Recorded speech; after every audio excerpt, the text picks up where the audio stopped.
Not only does Islam have a problem, that problem is radical Islam, he needs to say to Muslim leaders, they've got to do more than condemn generic acts of violence. They need to condemn the individual murderers, say they are not martyrs who are going to enjoy a reward in the afterlife.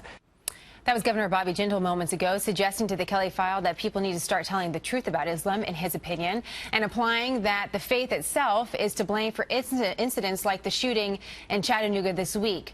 And while no direct link at this time has been established between this shooter and Islamic extremists directly, one D.C.-based imam admits this, saying, quote, "It will probably be that he's done this in the name of some radical Muslim group, and that puts a tremendous amount of pressure on the community."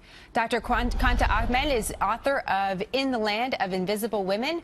Qasim Rashid is the national spokesperson for the Ahmadiyya Muslim Community USA. It's nice to have you both on the program. Thank you. Let's continue to talk about solutions. Doctor, first to you, what concrete measures can be taken within the Muslim community to prevent violence being waged in the name of Islam? I think it's a time for Muslims to respond by one of our fundamental duties, which is our duty to society. Muslims have a duty to themselves, to their maker, but also to their society. And this is a role not just for Muslim leadership, but individual Muslims in America, all 4 million of us. We have to participate in exposing these extreme behaviors, which I term Islamism.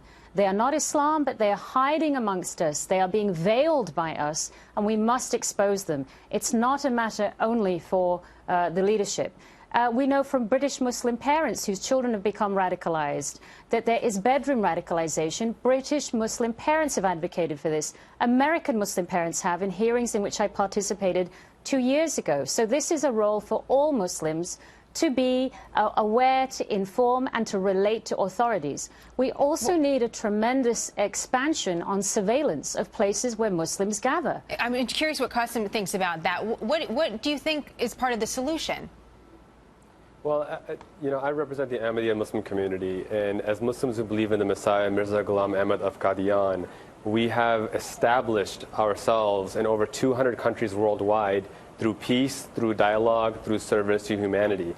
And the bottom line is that leadership matters. Under the leadership of His Holiness, the Khalifa of Islam, the head of the Ahmadiyya Muslim community, we have demonstrated how, by engaging in service to humanity, we not only combat all forms of radicalization, and that's a key element here. Radicalization is not a Muslim issue.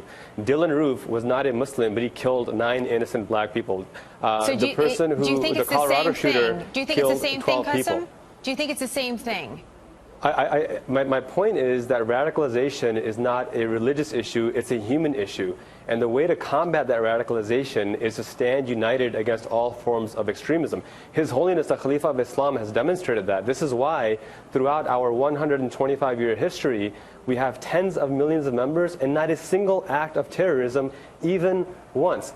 Dogmatic and religious differences aside, this is a model we can all learn from. And Well, this is the Doctor, message do you that I want to think, convey. to Qasim's point, is Islam being unfairly blamed for this? I would say that that's true, but I also would contest that we cannot rely only on Muslim leadership. As individual Muslims, we have specific roles to play, whether that is in our community, whether we are mentors in schools, whether we write op-eds, whether we lobby our politicians and empower authorities in this country to shed political correctness and actually examine Islamism.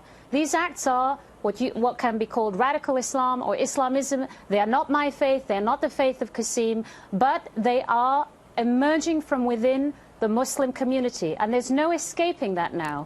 We have to really expose this problem, and it will be unpleasant, it will be difficult. How exactly, Doctor? I mean, how do you do what you're saying? Practically speaking, what does it look like? One of the measures is encouraging people in authority to not shy away from actually all of the factors that lead to radicalization, which can be violent or non-violent. Islamism is an ideology that's emerged from 20th century Egypt. It is peddled as a masquerade or impostor of Islam, and many Muslims, young, privileged, poor Muslims I've met with in the Northwest Frontier in Pakistan, or Muslims here in the United States, are seduced into believing this is a faith. We are combating an ideology. Well, and so, Qasim, going back to your point of saying that there are thousands, millions of Muslims that, of course, do not turn to violence, what advice would you give our leaders in this specific country to deal with the radicalization within the specific Islam community that's happening? Well, I think ultimately we agree that this is combating an ideology of extremism. And rather than giving some hypothetical solution, what I'm providing you, what I'm offering you, is the world's single largest Muslim sect, the Ahmadiyya Muslim community, united under one Imam, the Khalifa, and under his leadership, following his example, showing how together we can not only train our youth to reject all forms of extremism, but become proactive members of humanity to serve society. We don't need to have surveillance on every individual human being. We need to work on giving our youth an identity, an ownership over serving their fellow brother and their fellow sister. This is why across 200 nations we've combated radicalism successfully for over a century. The record that you suggest is successful. And if those numbers are true, which we have no reason to doubt, then we look forward to having you back to talk specifically about what's actually working within your community, because obviously it is in this particular instant. It's nice to have you both on. Thank you very much. Pleasure.